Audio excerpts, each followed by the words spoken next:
আমার আসো ভেলায় শাহানুর কোথায় গেছে গো? ও বাবা আসি ভেলায় শাইনের উপর দেওয়ার মধ্যে কাম করবে নিচ্ছে এতে কি কাম হয়েছে কত দেখি। ও মানে সামনে ঈদ না, তাই শাহানুর গোলাপ জি ভোট দিবে রাখছিলেন। তো ভালাই আছে আচ্ছা যদিল রাসাত লাখ পাইলাম আমিও তোর বাড়ি যাওয়ার বার আছি ঈদের দিন সকালে বাড়ির শুধু দাওয়াত থাকি। কেন মা কুরবানি দিবে নাকি? তো বাবা যা বছর কুরবানি দিছিলে এই বছর আর কুরবানি সেরমানি না দেই। এই মামা তুমি এলে কি কও? তোরা যা বছর কুরবানি দিছিল ওই বছর তোরা কুরবানি জি ভোট দাও নাই, আর এই বছর কুরবানি দাও নাই, এই বছর তোরা জি ভোট দিবে না তাও রাস্তাত না। আমার তোমাকে আমরা চিনি, তোমরা কম কিপ্টের তোরা একবার যা পাতমারি ঘুরে আসা মানুষ বুঝছো। তোরা যে সমাজের ঘুষের আসে তোরা আমাকে জি ভোট দিবে নিচ্ছ, তোমার ওই পক্ষের জি ভোট আমাকে না লাগে। শাইনুর কোথায় আছে ওটা কও।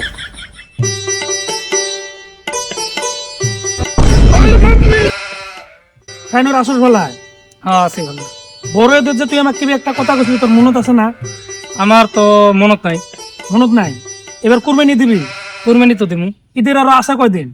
আছে 2-3 দিন আছে। ফুলের বাচ্চা যদি তোর ঈদের যদি 2-3 দিনে আছে তাহলে আমার তো যে পথে অনেকদিন না। হ্যাঁ তোর এই যে পথের আশা আসে আমার ফার্মাসি গ্যাস টিকেট টেবলে খেতে খেতে আমার 5-10 হাজার টাকা বিল উড়ে গেল। তুই কত কিছু করছিস না? হ্যাঁ ও পিছন রে সাইডে রে আমার তোর ঈদের দিন যে পথ থাকিল, তোর 14 গোষ্ঠীর যে পথ থাকিল, ঈদের দিন তোরা সবাই আসিও। মনে থাকবো? মনে থাকবো রে ভাই।